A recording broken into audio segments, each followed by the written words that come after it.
Hi, good morning. Welcome back to my channel.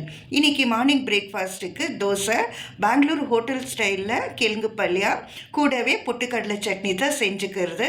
நல்லா தண்ணி சட்னி தான் செஞ்சுக்கிறது. இந்த காம்பினேஷன் நல்லாவே இருக்கும். இந்த காம்பினேஷனில் ஹோட்டலில் வாங்கினாக்கா 100 ரூபாய்க்கு மேலே தான் ஆகும்.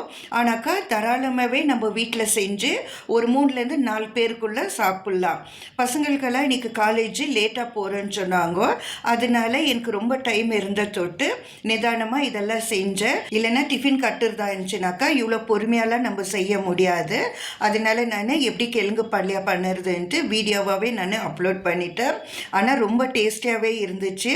இதே கிழங்கு பல்லியா நீங்கள் கொஞ்சம் கெட்டி பாதத்துக்கு செஞ்சாக்கா ரெட் சட்னி செஞ்சு தோசைக்கு மேலே தடவி சென்டரில் கிழங்கு பல்லியா வச்சு மடிச்சு கொடுத்தாக்கா மசால் தோசை ரெடி ஆயிடுச்சு.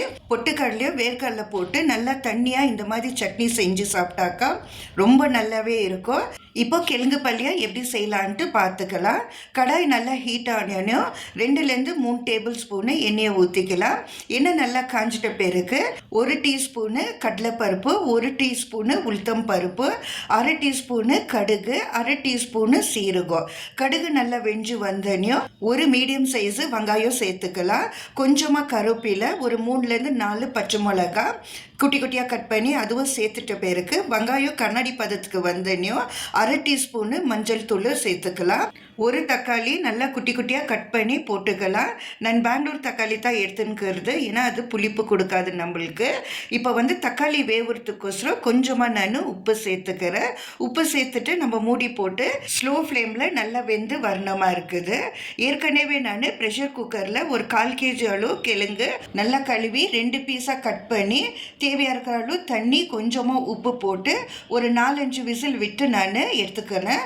அதுக்கப்புறம் நல்லாவே ஸ்மாஷ் பண்ணி அதுவும் நம்ம இது கூடவே சேர்த்துக்கலாம். ஏற்கனவே தக்காளி வேவுறதுக்கோசரம் கொஞ்சமாக உப்பு, கிழங்கு கூட கொஞ்சம் உப்பு சேர்த்துக்கிறதுனால உப்பு பார்த்துட்டு உங்களுக்கு தேவைப்பட்டாக்கா டேஸ்ட்டுக்கு தகுந்த மாதிரி இன்னமும் கொஞ்சம் சேர்த்துக்கலாம். 2 டேபிள் ஸ்பூனு கடலை மாவு, கொஞ்சமாக தண்ணி சேர்த்து லம்ஸ் வராத மாதிரி நல்லாவே கரைச்சி எடுத்துக்கணுமா இருக்குது.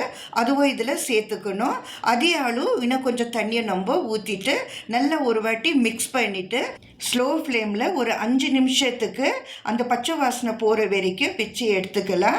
இப்போது மேலே கொத்தமல்லி தூவி விட்டாக்கா நம்ம பெங்களூர் ஹோட்டல் ஸ்டைலில் கிழங்கு பல்லியா ரெடி ஆயிடுச்சு.